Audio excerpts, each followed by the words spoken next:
John, you've driven a 1,000 different cars over a long career. How does this car in this category compare to some of the stuff you've done? Or why do you keep coming back to this category? Well, I like racing, and it's a good category with lots of different cars in it. I think that's an attraction. You know, there's a lot of speed differential. There's fast, slow, and in between. You got to manage the traffic. It's a bit strategic. I like it. A good group of guys. I think I've always thought this. I think the Australian motor industry, as in the manufacturers, should support it more, because you don't have to win every race to get some feel-good factor from your owners and things. You know, I can't honestly understand why. I don't think there's one manufacturer that supports it, to be honest. So I think that's a bit crook. Well, for the people at home sitting watching, they're probably driving a Ford or a Holden or a Mazda or a BMW. So what you're saying is manufacturers get involved and support the people that are buying their motor cars. Well, I think it just gives you something to have an interest in. Of all the people who buy motor cars, and I know a lot of them and I see a lot of them, they like their cars. And a lot of people buy cars just for the transport as well, but there are a dead set lot of enthusiasts out there, and they like to come and watch a little Renault race or a BMW race or something. It doesn't necessarily have to win a race. It just gives you an ownership in it, and it's I don't think it's a silly expensive category, so I think it's, you know, it has a real relevance, to be honest. And John Bowe earlier today, and his comments ring true, don't they? It doesn't matter how many TV shows you watch or how many magazines you read, there is no better road test than a 6-hour enduro. Absolutely, and just watching the inside rear wheel on that Mazda MP S, and it was up in the air in the classic style of Minis years ago. There it is again. Yeah, he's obviously pushing very hard. They've got that car sorted, and it's lightning fast at the moment. And the right rear was up in the air there too, as he hauled it into the hairpin. Well, he's second on the road, and they haven't given up at all on an outright victory here. Well, in fact, when pit stop was done on lap 98,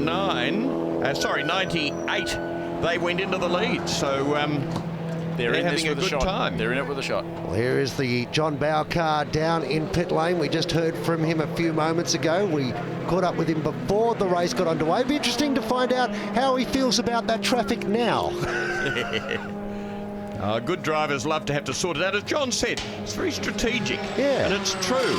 The more elements, and this is what I don't like about categories with lots and lots of rules of what sort of brake pads you've got to use and when you've got to stop and take on tyres that you don't need and all that sort of thing. Have a look at how the roll cage is working in this car. Well, when you've got things like that, the cars are identical. That's difficult to overtake. Here, you've got different power settings, you've got different brake settings. Different strategies among the teams. Absolutely. You've got teams going for fuel consumption, other teams trying to get through without brake pad changes and so on. Gary Manel not overly enthused by the fact that we haven't got the dicky seats. There we go. Drivers are very particular about their comfort when they're racing.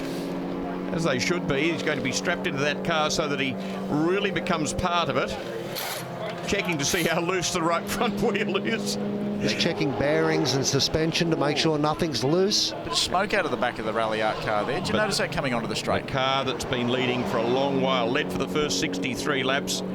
Then 36 got into the lead. Then they took over the lead again until lap 99. That's in fact, 100. Scary proposition, McGill, that you've just come up with. The thought process that an Alan Heafy car may have an issue. I don't think it's been a long time since we've seen an Alan Heafy car not finish a race. Absolutely. I remember he lost a 12-hour race at Bathurst recently with a gear shift issue, and they don't take kindly to problems with their motor cars, these boys. They are the benchmark. They're fanatical about getting it right, and that's why their cars are at the front of the field all the time. Partially too because it's being driven so damned hard, it just looks terrific. But as he comes down into traffic there, let's go down to the pits. Peter, plenty of action going on in the car at the moment. What seems to be the problem? Don't know. I'm just stuck in here waiting for them to do their job. So you're basically just doing what you're told, waiting for someone to give you a green light and go? Mate, I hope it's soon. I think it's a broken wheel stud, but mate, I'm just anxious to get out there. So. Well, good luck, Peter. The BMWs are playing their way into it. I hope you can get back on the track quickly. Thanks, Aaron. You can see he was frustrated, wasn't he? And it's this corner that's doing it too. This turn 12 round onto the straight. And that just puts enormous load on the car as we come aboard with Costera and have a look back at the guys chasing him. Let's have a listen.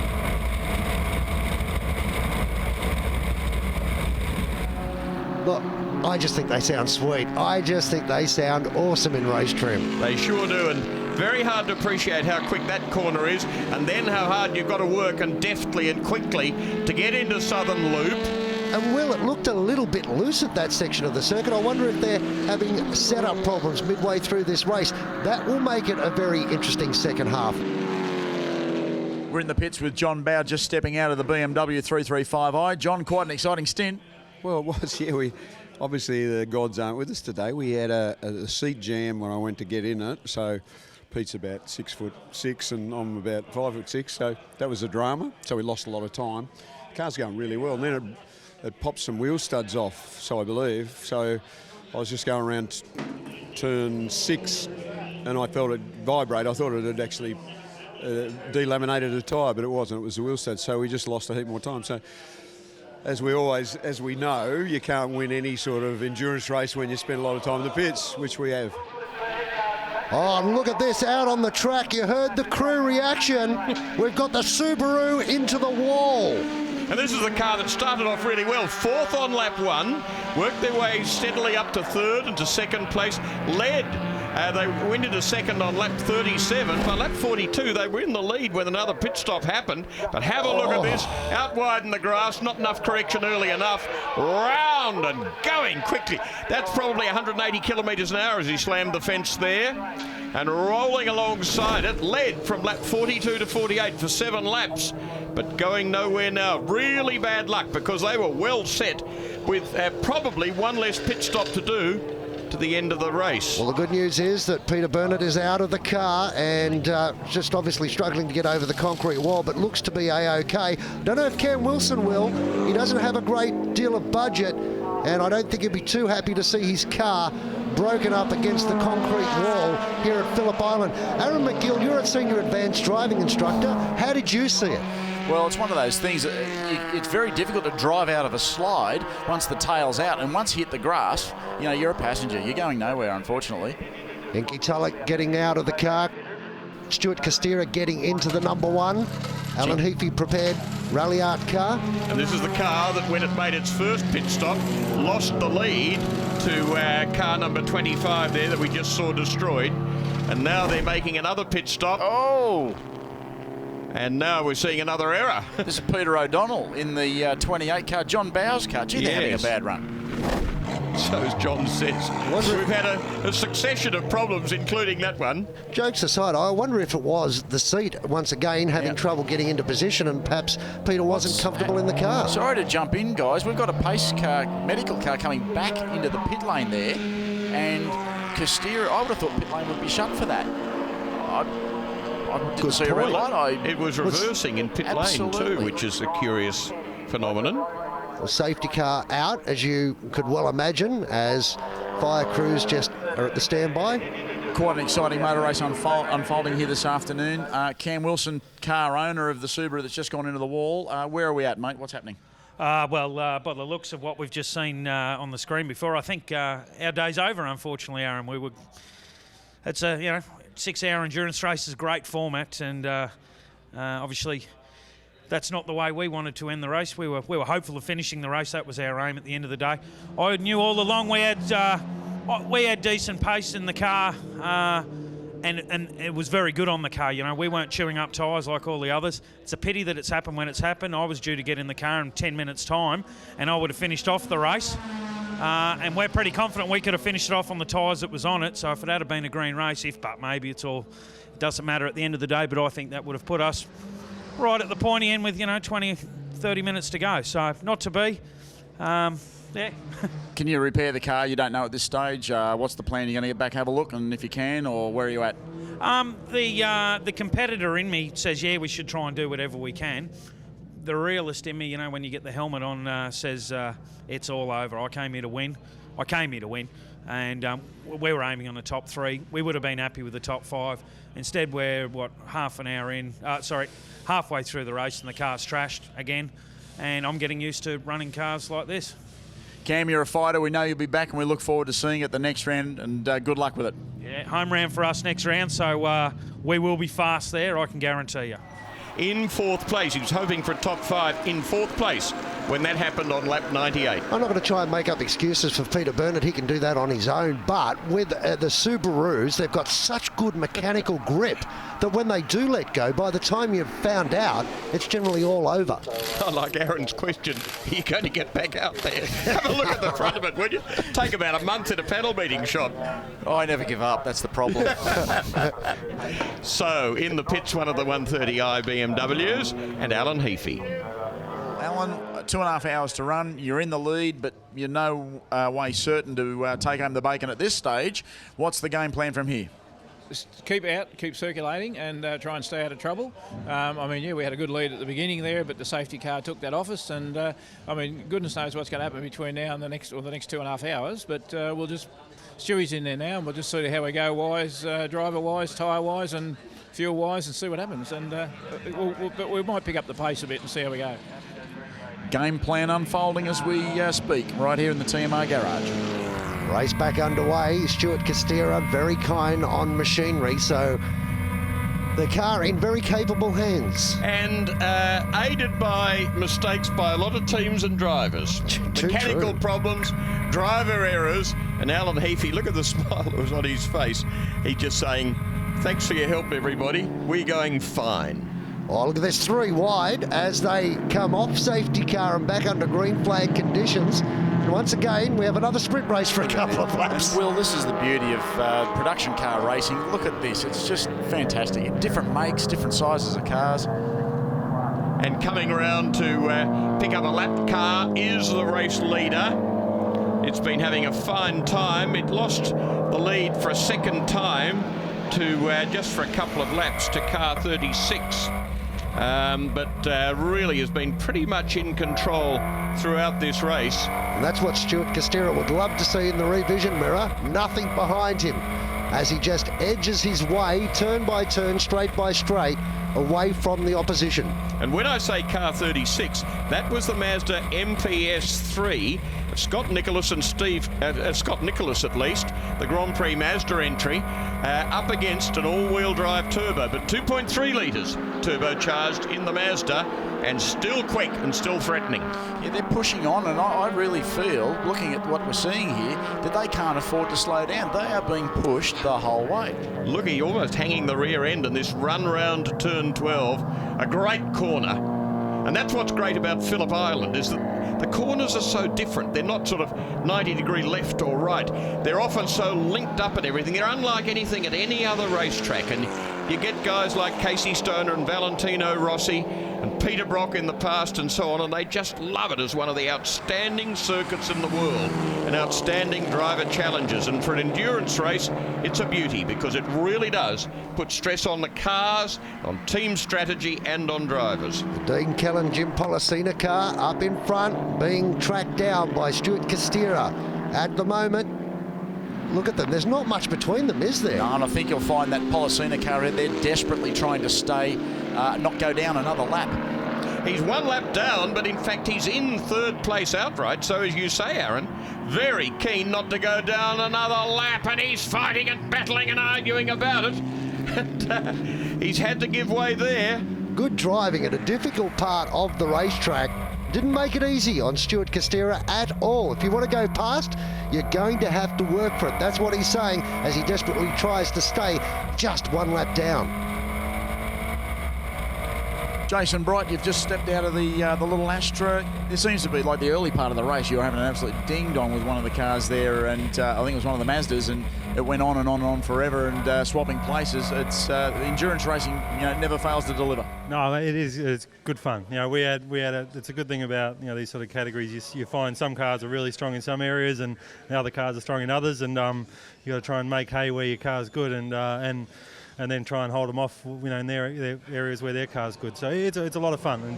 Look, I know that you've just stepped out of the car. You've been in for a long stint. What's the plan as far as you're aware at the moment? Is Ryan going to go to the end, or what's the plan? As far as I know, he'll go to the end. I think I've done my work. But that was the idea, get me past the sort of three-hour mark, and then he'd jump in for the rest. So, should be an interesting afternoon. So, Stuart Costera with a drive-through penalty. Now, he was leading to lap 99, pitted, and on lap 100 lost the lead to Jake Camilleri.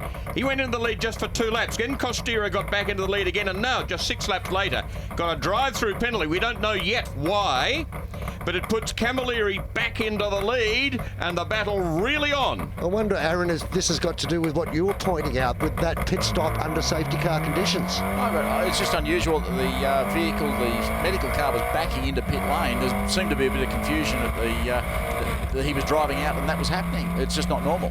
So back into second place, Jake Camilleri in car 36 in the Mazda MPS 3, back into the lead. Now they've got plenty of work to do. Stuart Costera will be out there, and I dare say he'll be a little bit primed up. In fact, let's see if we can go down and catch up with Alan Heafy and find out exactly why the stewards deemed that Stuart Costera needed to go through the pits. We did our stop. We went out, started to drive out, right? There's a bloody medical car backing down in the pit lane, backing down to here. There's an official over the other side there looking at Stewie and waving him through. So Stewie goes through. The red light is on the exit of pit lane. Stewart's looking at the official, not looking at the bloody red light, right? Because the official's waving him through.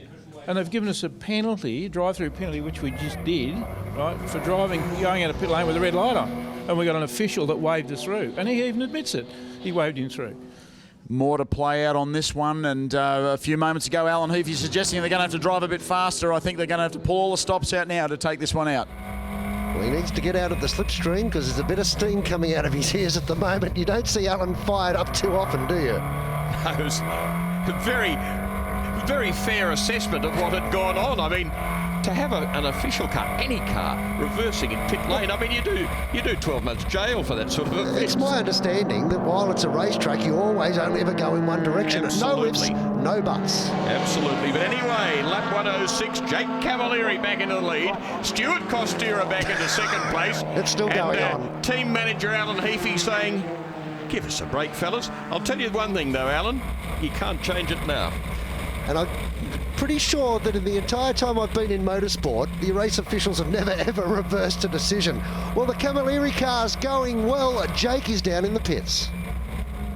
We're down here with Jake Camilleri, race leader, 2 hours to go. You've never been in this position before, mate. How are you feeling? Yeah, good. No, we've got a good strategy. Everything's working to plan. Scott's in the car now, so he'll finish that off, and then I'll jump in at the end there. We've got some really good pace.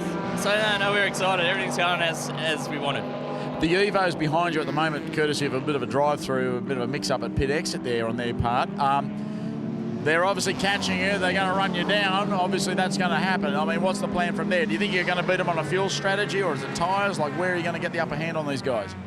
It's hard to say. Like, hopefully in the pit stop, the last pit stop, I'm saying they've probably got one left as well. We're hoping to pass them in the pits, so they've got to catch us first. Well, it'd be great to see Jake finish on the podium because he's put a lot of development in that car. Originally, when they brought it into the championship, it was very, very unreliable. And how fitting would it be to see them take out a victory or finish on the podium in a 6-hour enduro? Oh, Grant, absolutely. And look, Scott Nicholls doing a great job as a co-driver. That inside rear wheel through these corners, it's dead set 6 inches in the air. He is pushing hard. It's good stuff to watch, and they should get to something like lap 140. Another about 30, 40 laps time before they have to pit. So let's see how the battle goes on until then. Surprising for a 6-hour enduro. We haven't had any rain here at Phillip Island. Let's hope it stays that way till we get down to the checkered flag. Will, would you like to place a bet on that? Never place a bet on the weather at Phillip Island, but whatever way it goes, Boydo, it will be really interesting. We're in the pits with Carl Shambry. This is the man who turned the race literally on its roof. Carl, you're all right. That's the main thing. Yeah, look, I'm lucky to survive, I suppose, when you have an accident like that and hit the embankment. But yeah, it's one of those things. It's motorsport. It's dangerous. It can happen. And to be honest with you, I'm not really sure what did happen. I've got to thank the safety stop team. For putting together such a great car. The car was fantastic. We were leading the class. But the circuit off the bitumen is very wet, and as soon as you get one wheel off, you're literally a passenger, and you just there's nowhere to go, and you get on the brakes and you just slide off. And fortunately, the car looks worse than it is. I think the chassis rails and stuff are still good. It's badly damaged, of course, but it's a testament to the car's strength, really. Shembry, Francois Joy, Richard Gardner, three of the great characters of motor racing, and they've got the for sale sign on it. Yeah, and the back end of the car looked pretty straight, actually. Look at this battle. Have a go at the intensity. This is the battle for the race lead. There is the Camilleri car at the hands of Nichols at the moment, being attacked by Stuart Costera. Can you believe it? Stewie tried to go up the inside there, thought better of it. It's still a way to go here. Patience. He needs to be careful. He's got to pick the moment. But what an adversary this Mazda is for him. This is the third time they've been in the lead, once just for 2 laps. This time they've been hanging on for longer. Well, he gets past the BMW and gets past Camilleri too. Does it at a very unique part of the track, but he is back into the race lead.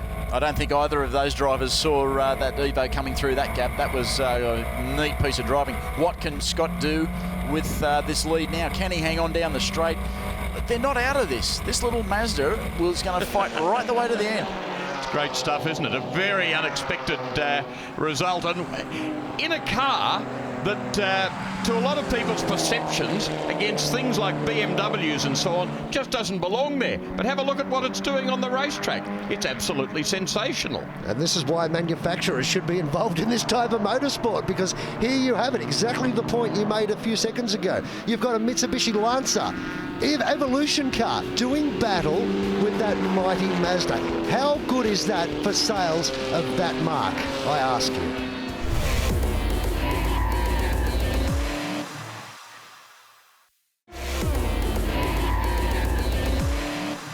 Welcome back to Phillip Island. While you were away, this is what transpired. It's getting closer towards the checkered flag, and they're starting to get more intense out there. That's Steve Cramp behind the wheel. And very nearly, if he hadn't been in an all-wheel drive, probably lost in the marbles there. Not very often you see Steve Cramp involved in an incident. Usually a pretty clean driver. Yeah, he's probably been chopped a little by the Duffy car there, but or Booker, one of the two guys behind the wheel. There's a little Echo leaving the pit. Yep, out of Class E, the only competition to it, the Proton Satria GTI. We saw dramas with it earlier in the day, as in the Echo. This Morecambe Holt vehicle, and I was incorrect earlier saying it's only father and son team in the event, was the Kirkhams in Class D. Obviously, the Morecambe's. Barry and Nathan are out there, and the son doing what he's told. Barry Morecambe's been a competitor in this category for a long, long time now, hasn't he? That's what happens often in these endurance races, as we see a pit stop planned and occurring, is people coming out and having another go and just doing it with sensible budgets and having a whole pile of fun as we watch Class A 68. And that's Team Singer, Dylan Thomas and Ryan Simpson, a Mitsubishi Evo 9. Got some hot competition in there, other Evos, and of course Subaru STI it did have earlier on. They've been doing a good job, well and truly in contention for this race, as well as the Holt Howard car sits down there in pit lane having its service. The Holden and the Ford both in. Indeed, 68 running in 4th place at the moment. And look at this, they have to push it back to get it around the Ford. That'll be aggravating for them. The only V8 out there, and let's just keep stroking along, grinding away. We had again the big V8. The problems here, obviously, that's Ted Robinson, team owner, under the back of the Falcon. That does not look healthy. A leaking diff or something like that. Something like that at the back of the car. And the curious thing is that in V8 supercars, every car there uses a Ford 9-inch diff. Yes. Correct. So it's a super tough, super reliable component normally. That is a very pretty looking car. Their first, more grey car being pushed into the garage. That is not a good look at all. A lengthy pit stop about to transpire for the Ford team. So in 7th place, lap 121, but now pushed right back into the garage. It's on for young and old here in the small car class. The Petter's Proton is a lap up on the Echo, and I imagine the little black and silver Echoes desperately trying to unlap themselves and then catch them with about 40 minutes to run or whatever's left in the race now. It's good stuff. You don't see a lot of Protons in competition. One stage they did start to dabble around with rallying the Malaysian car company. But certainly putting in a good earnest performance here in Class A. They've got to do it. They're going to get a lap outside. back. They're doing it the tough way. The final group of turns here at Phillip Island, and they're still side by side. And trust me, having driven in Class E in the early days of my career, they are both flat to the boards. And in case you're wondering what an Echo is, it's now called a Yaris, so Toyota changed the model name. It's their small car class competitor. Ryan McLeod alongside, here comes the V8. And how good is this? You've got the two small cars battling out positions and two faster cars that have got different performance characteristics coming through as well. And very successfully found their way around. I mean, that's the great variety. Absolutely right. They were able to do it without anybody hitting each other. Absolutely. It's good to see. And here's another go from the Yaris, back at the Proton. This is great. I mean, look, these people are out motor racing. They're probably, their total spend for the weekend's probably $35. Absolutely. Cheap as chips and having a ball. Having as much fun as if they were spending $100 grand. Where sometimes the people don't seem to be having fun, to judge by their faces. Peter O'Donnell getting out of the car, John Bow getting in, and I don't know, I don't mind spending 100,000 grand. I think I could have a great deal of fun doing that myself, to be honest with you. Whilst it's an exciting motor race for the guys still going, it's all over for you boys. Yeah, look, all over. Unfortunately, the diff oil pumps had a problem and we've had to stop, which was a real shame. We're going strong there. We're battling for the lead in the Class B and we were hopeful of a top result. Jeremy, the pumps obviously ground to a halt, no lubrication. The diff's cried enough. That's where we're at? Yeah, it lasted for about 10-15 laps. I started getting the smell through the car and I sort of radioed back. I knew what was happening, so it was just a matter of time. If we had some rain, I think we would have got through. So, bit of bad luck, but the car showed its potential, and I can't wait to get back in it again and with my teammate here. Happy customers, even though they're out of their motor race. Jeremy Gray and Barton Moore. The Proton. He's under pressure. Yeah, gone down to what used to be Phillip Island track. It came down there to a much tighter hairpin. And Robbie Phillips, when they were getting it back going for World Championship Grand Prix motorcycle racing, Robbie Phillips said, shorten that and bring it round to our left as we're looking right where the car's going now. Gee, you struggled to get out of there. That shows how wet it is down here. Go offline and touch the grass, you're in all sorts of strife. So his rival back on the same number of laps as we go down to the pits again. Very popular spot in endurance racing. What's wrong with this car now? Looked like the front right was a little bit low, but there's obviously something way more than that, or they wouldn't have put it into the garage, but there was whiffs of smoke coming from that part of the car. Classic endurance shot, mud up the side of it, smoke coming out of the vehicle. Smoke coming out of the ears of the driver. All part of the fun. Now this number 68 car is in contention. They are not far off getting a podium here this weekend. No, absolutely. They've been going very well. And in fact, looking there at 31, at 28 at least going into the pits, and it was in 10th place. All across the line, car away. Come back out and rejoin the race, as you heard. And in line for an outright podium spot, and certainly good positioning in Class A as well. Running third until that pit stop, dropping down to fourth on lap 140. As you say, certainly within chasing distance of a podium. And a great effort for their first time out too in the championship and the VIP Pet Food Series. They're going great guns. They've proven their worth. Tarmac rally specialists. They've converted to circuit racing and going well. You can see we're getting towards the end of the 6 hours. The lights are on, the light is different. And everything's cooling down except the temperatures in the cars. Yeah, that's right. Gearbox. And Aaron, if that's something you could possibly explain to us too, across the days we see Kostira and Tulloch, race leaders in pit lane, and their brake pads have been working pretty hard. But Aaron, across the day the track conditions change, which means the car performance levels change. Oh, absolutely. You know, earlier in the day you might have a situation where the front of the car is sliding, the sun comes out, and all of a sudden the back of the car is sliding. It just changes in every phase of the race. This is the beauty of endurance racing, that you are fighting with the track, you're fighting with your competitors, you're trying to nurse your own machine. And look at the smoke coming off this car here. They are working production cars to within an inch of their life. No chance to go easy on the brakes before they got into the pits, so an enormous amount of heat just transferring there into the pads. New tyres on now, and 5 studs to do up like Larry Perkins used to do. He was one of the late converters to a centre lock wheel in V8s. I just wonder how Inky's feeling behind that car at the moment. Last time I saw him in action on an onboard, it was behind the wheel of a super truck, and I dare say vastly different handling characteristics with that. We're down with Stuart Costera. We're just outside of the final hour. Stuart, you've pitted. Driver change, still in the lead. Going well. Yeah, I haven't seen what the... looks like we dropped back a little bit there. Oh, no, Talik's still there. Oh, that's good. Yeah, that all went to plan other than the black flag. It was a little bit of a misunderstanding between myself, the officials, and the tower, I think. So we paid the price, but it's not too bad. It gave me a bit of incentive to have a go. Well, it's all about entertainment, so we're providing plenty of that, mate. You've been hunted down, and then you've got them back again. It's fantastic.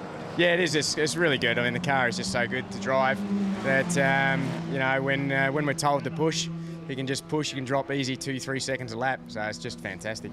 No, fantastic. Well done, Stuart. We'll watch with interest the final hour of the Phillip Island 6-hour race. Oh, bad news for the 68 car. Dylan Thomas and Ryan Simpson. They're coming into the pits, and we're hearing from pit lane that this is terminal. They've fought so hard. They were sitting third on the track at the time, outright, and looking like taking out a good position in Class A.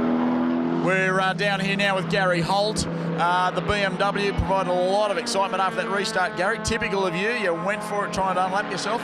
It did work in the finish. Mate, you've got to make that opportunity, because the start before that, if we'd been in front of Icky, he got past us, then we would have unlapped ourselves. You know, when we went down a lap because of the Barry went on double yellows, we had a drive through. But Nathan now, with an hour to go, has just moved up to third spot. Gary, endurance racing, it always throws up all the excitement. There's been no shortage of that here today. Mate, this is a fantastic race. Honestly, it's been a great race, and that's what you know, people have been asking me to go into other classes, and I keep on coming back and saying these endurance races are fantastic. And this can only grow, mate. This can only grow. We have 35 cars here next year. Gary Holt, thank you, and good luck for the last hour. And it also helps Gary Holt having Michael Spees as his tactician, a man who's won multiple Sydney to Hobart yacht races and holds records within the yachting ranks. And been an very successful 18-footer skiff too, sailor. Champion of that category many times. As we come and have a look at one of the two minis Berwick in the Invitational class, 1.6 litre BMW engine. It's great to see Berwick back out in a race car. It's been a while since he's been playing in the BMW ranks. He's bought the Mini in this weekend, and he and Pickford, they're doing a pretty good job. Drive-through penalty now for the 26 car. So, I don't know what that's about at this stage. But they're way down on the field on lap 146. They've been in the wars all day, these guys, Booker and Duffy. Well, Gary Manel didn't look all that enthused by the prospect of his car coming back into the pits. Keen Booker, now there is a very, very excitable character when it comes to motor racing. Well, he loves racing diesel alphas too, doesn't he? He gets which into he's done in the Bathurst 12 hours. Very successful motor dealer. Yeah, the diesels are coming back. We've got plans for diesels in the category, so watch for a bit of growth in that area. Well, Keen Booker also drives a diesel four-wheel drive out on the road, such as his passion for that particular model of car. Ryan, were you in the car? So I'm not familiar with who was in the car, but what's gone wrong? Yeah, I just went out, just started my stint and started to feel some stuff in the rear. Didn't feel right. The boys are looking at it now, but it looks like race over for us, unfortunately. Dylan, you've joined the series. It's your first real bash at it, and you're third on the line is fantastic. You must be bitterly disappointed. Oh, we're pretty happy actually. We didn't really know what to expect when we came in. Our first stint we took it pretty easy because everyone was telling us that we'd be doing front rights all day, so we're probably a little bit conservative there. I think we probably had the second fastest car all day. Both Ryan and I do a good team together. We both had good lap pace. It's a shame we did a CV at the rear, and you know, it's all right. We'll live and learn. What now for the team from here? Oh, well, we'll go away. Look at where we're at. We'll look at you know, what we've done getting to here, and you know, we're sort of registered for the whole series. Whether we go to Morgan Park yet, we're still to discuss, but we're certainly probably looking at doing the whole Enduro series. But there's a fair chance we might go to Morgan Park as well. Well, definitely the pit lane tongues are wagging with the pace of this particular car, the number 68. So we hope to see you at Morgan Park, boys. Yeah, we hope to see there. We might get Ryan back in for the Enduros later because he's quite quick. And, Will, a good lesson for young players. Don't always listen to what they're saying up and down pit lane. Absolutely. Those tongues can wag, as we just heard. It can indeed. BMW's in three classes here, really, if you count the Mini as a BMW in the Invitational class. And then we've got the i30 and, of course, the 335. But keenly waiting a driver change here. Car expected in. Young Declan Kirkham, they are about 7 laps in front of the Lauren Gray and Matt McGill dice, and that's developing nicely as well. I know for a fact, obviously, that talking to the team, that Lauren, I think, is on a fuel strategy run to the end, but I know that the car 75, my young bloke, he's out of tyres chasing it down. Well, there's Phil getting out of the car. Declan just about to hop in. The time is ticking. How will they finish up the day? We'll find out on the other side of this.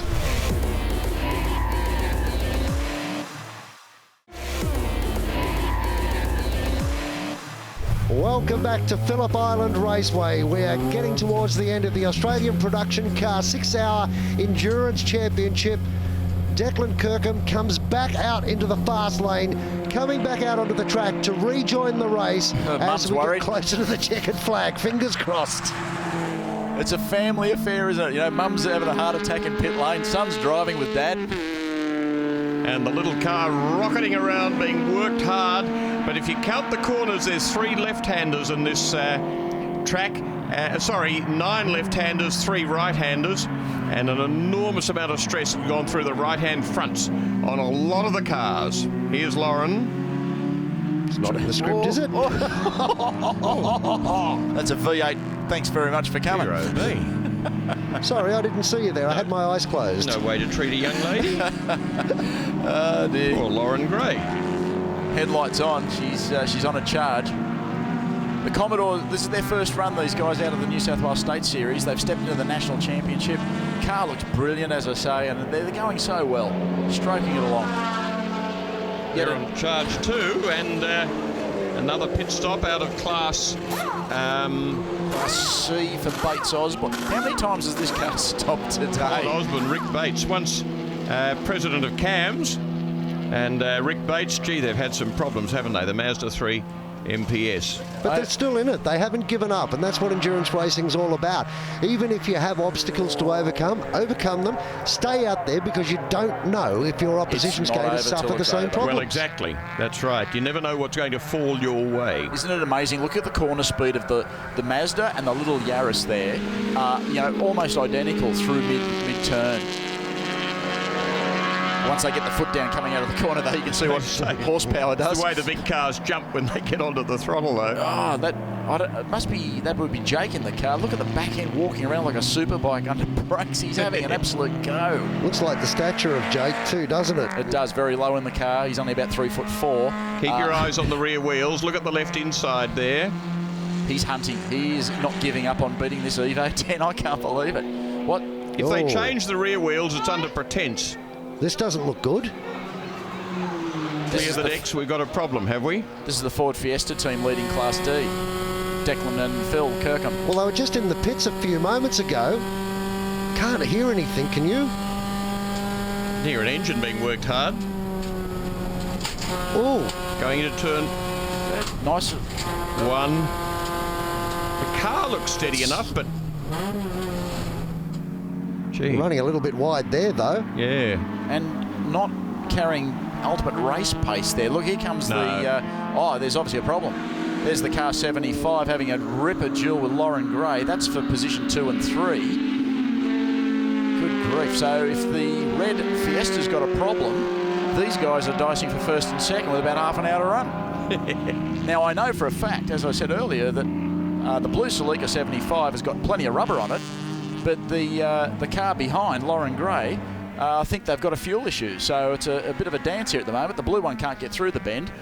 Well, it's exactly the sort of contrast you like to see. As I say, people running different strategies and so on. On board, the Toyota Celica with Matt McGill behind the wheel. So recovering well from that fuel line falling off. These little engines, they rev. They love revs. I mean, they really do, don't they? You can't destroy them. Does my memory serve me correct, or have you raced these cars, McGill? Boyden, this is the car that I nearly won the championship, but I'm sure my teammate at the time, Colin Osborne, undid the wheel nuts and cost me a championship at this track. So my son's now racing that particular car, so it's ironic. Bittersweet memories. Our man on board that we're with at the moment has grown up around motorsport, has been go-karting for many years, and now applies the trade to endurance racing here in the Australian Production Car Championship. These two cars having a great battle, albeit at the tail end of the field, but it doesn't make the dice any less intense. So they come down the straight. You can imagine the blue cars are slipperier through the air. Oh yeah, lower frontal area, as you say, more slippery. I can't help myself, Will. I've got to say that Matt McGill is under pressure, but then again, he's been Aaron McGill's team manager in pit lane, so he's used to pressure. As the Fiesta comes into the garage, the car that's been battling with the Corolla and the Mini Cooper S and the Celica, and for a while the Renault Clio, we knew it had problems. They've come in to find out what? Right front again. Probably, perhaps wheel studs or something. Well, that's a bit of disappointment for them because they were sitting so well until they were struck by that issue. Ryan McLeod on the 20 car, making his way around. Gee, it's getting dark here, isn't it? The headlights on, and you probably don't realise, but our cameras do lift up the vision a lot. It's very, very dark here at Phillip Island at the moment. And Ryan McLeod, don't the names just jump out at you? You know, fantastic. thinking of Peter McLeod years ago. And this car, very, very happy for the Grand Prix Mazda team. Jake Camilleri, as I mentioned earlier on, has worked tirelessly to work on the not just the performance, but the reliability of this car. And to see them in such a strong spot here in a 6-hour enduro is testament to the work that's been put in by Jake and the entire team. Really happy for them, Will. They've been back in the lead now for 40 laps, so they're really looking fairly pretty. And down in Fiesta Land, great disappointment. You can just read it. Perhaps I should stay quiet with regards to Jake because we can see how quickly a race can turn around for a team. And that look tells it all, doesn't it? It's just pure and utter disappointment. Meanwhile, though, a very interesting, great battle going on here. As I say, might be the tail end of the field, doesn't matter. I just hope that Matt's prepared to lay it on the line and bend a panel if need be. Aaron's paying the bill, so it's fine. We're in the pit with a very distraught Mother Megan. You're in the lead, 7 or 8 laps up with less than a half hour to go. And what's gone wrong? The Fiesta's broken a couple of wheel studs in the front right wheel, and it's a very big safety issue, so it's not worth the risk of keeping him out there for that. We brought him in, and the boys are frantically working to change the wheel studs so he can bring the car home for us. So the plan is to fix the car as quick as they can, get it out, and hopefully have enough laps up your sleeve from this morning's big gap you created and win the race. I think, as Declan said earlier, 10 laps isn't a lot with 2 hours to go, and this has just proven the point. You can't count your chickens before you're hatched in this game. So whatever happens, it may be a fight back, and it might be right up to the line on how the class is going to pan out.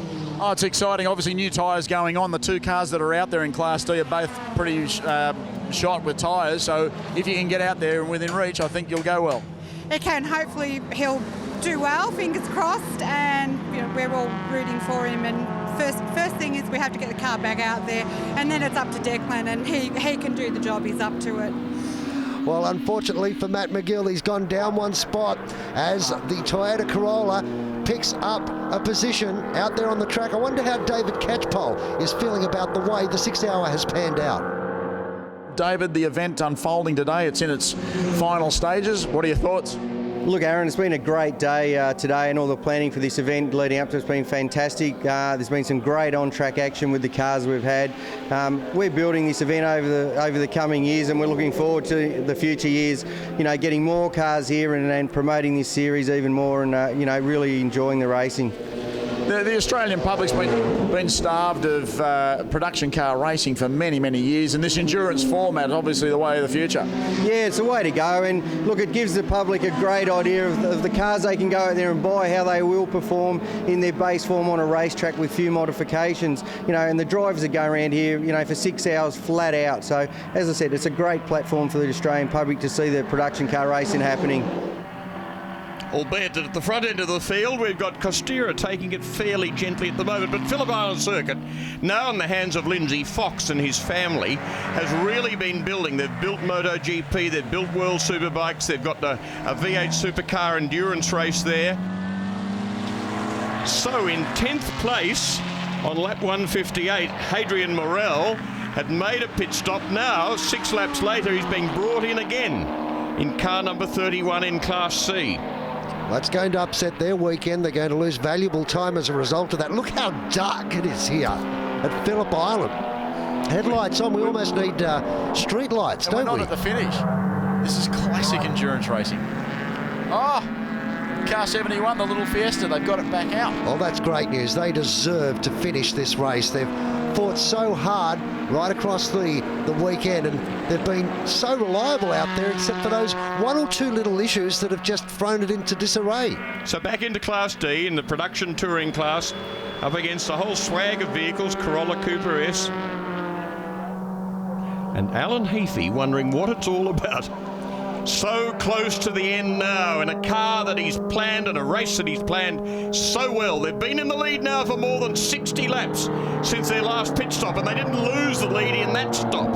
And coming around now, the last few kilometres, the last couple of laps here at Phillip Island in this 6-hour endurance race, round 2 of the Australian Production Championship. In fact, now, out on the last 4.5 kilometres around Phillip Island. They've done 182 laps. Well, Alan Heafy's had some great pilots. Damien White, who's busy this weekend. Rod Salmon, who's elected to go for a boat ride around the world. So Stuart Costera and Inky Tulloch have stepped into the Rally Art team, and it doesn't matter who they put behind this machine. It's presented well. It races hard, as many of the other teams sit and watch how you win endurance races. This man has made a career of it. Stuart Costera looking nervous there as that last few kilometres.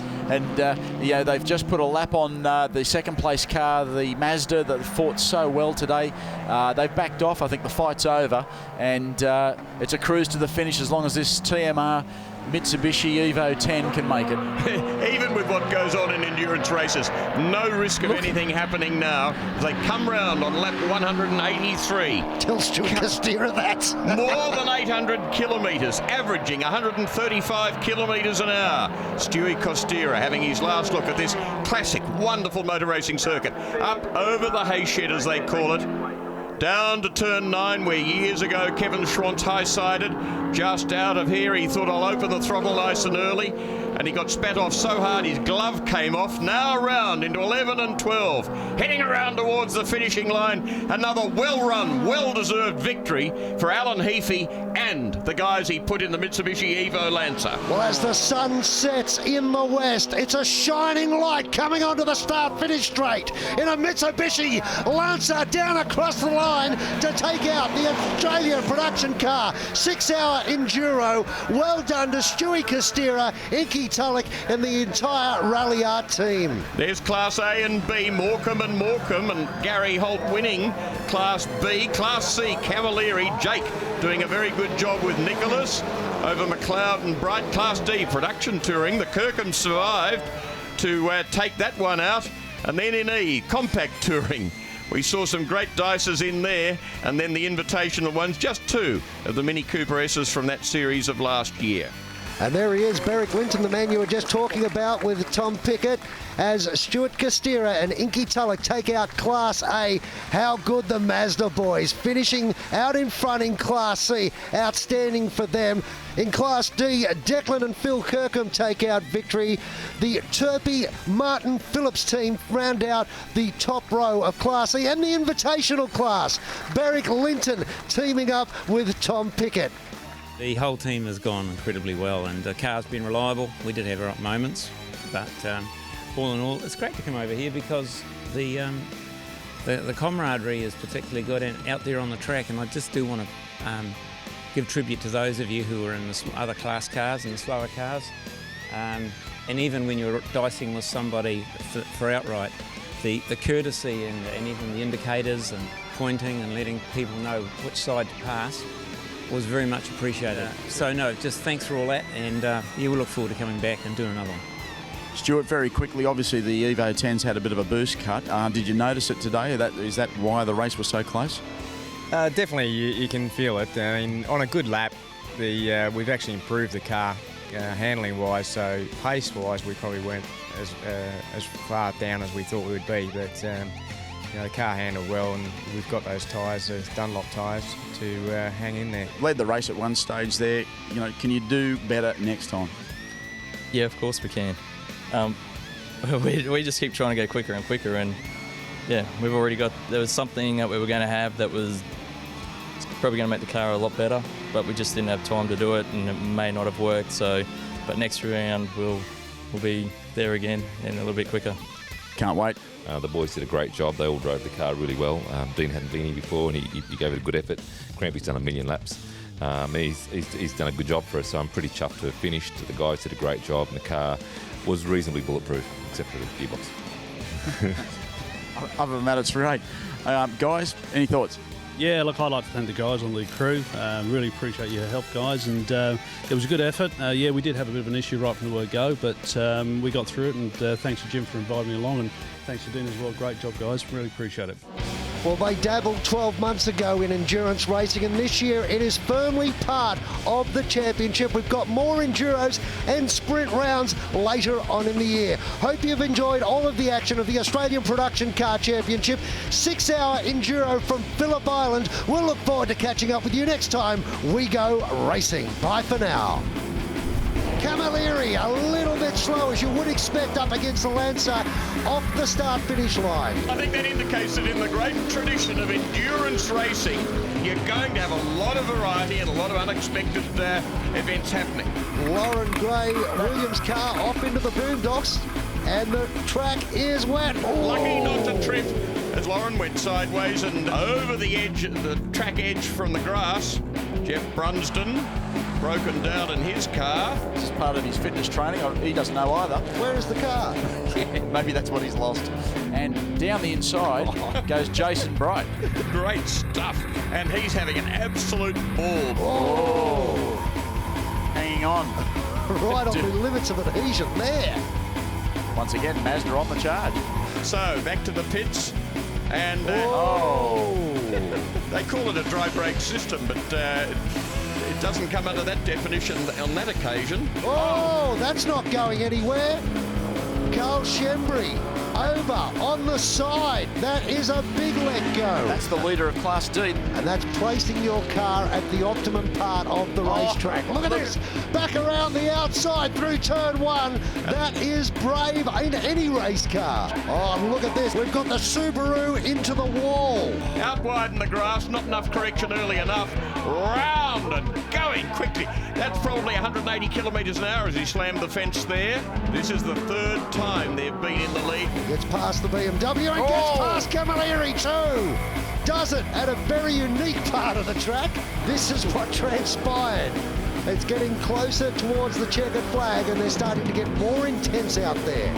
Ryan McLeod alongside, here comes the V8. And how good is this? You've got the two small cars battling out positions and two faster cars that have got different performance characteristics coming through as well. And very successfully found their way around. I mean, that's the great variety. Absolutely right. Well, as the sun sets in the west, it's a shining light coming onto the start-finish straight in a Mitsubishi Lancer down across the line to take out the Australian Production Car 6-hour enduro. Well done to Stewie Costera, Inky Tulloch and the entire Rally Art team.